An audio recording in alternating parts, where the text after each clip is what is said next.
На 9 март на веб страницата на општина Карпаш сам најавен оглас за избор на автошкола. Општината ќе субвенционира млади за теоретски и практичен дел во процесот до возачка дозвола. 2 дена подоцна градоначалникот Јакимовски, како и речиси сите други негови колеги градоначалници, јавно се пожали за финансиската состојба на неговата општина. Ќе се крати на сите трошоци, ќе се штеди секој денар, а вработените ќе се научат на рационално работење, тврди Јакимовски. Ние, сакали или некеле, во општина Карпаш сме спуштени на биолошки минимум. Така да,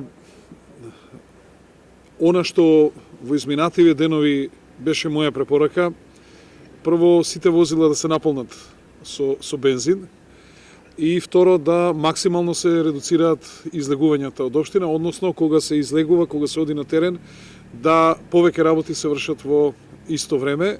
Во ова време да дадеме пример и на граѓаните дека доаѓаат тешки времиња и дека треба максимално да се мобилизираме. Буквално ќе биде битка за секој денар. Денес тече вториот ден од како заедницата на единиците на локалната самоуправа даде краен рок на владата. Од владата ниту денес не одговараат на прашањата на Телма, дали воопшто се разгледуваат барањата на ЗЕЛС и каков им е ставот по тоа прашање. А општините бараат финансиска помош од државата за тоа што општата криза удрила и по нивните буџети. Енергетската криза ни создава сериозни проблеми. Нафтената криза, покачувањето на цените на енергенсите, конкретно на нафтата, сериозно ќе влијае на ликвидноста и на јавните предпријатија и на општина Штип, затоа што сме директно засегнати.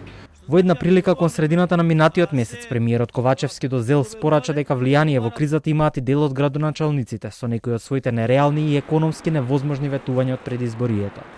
Тогаш премиерот изјави дека општините треба да бидат одговорни и да штедат повеќе, а не само да бараат помош од владата.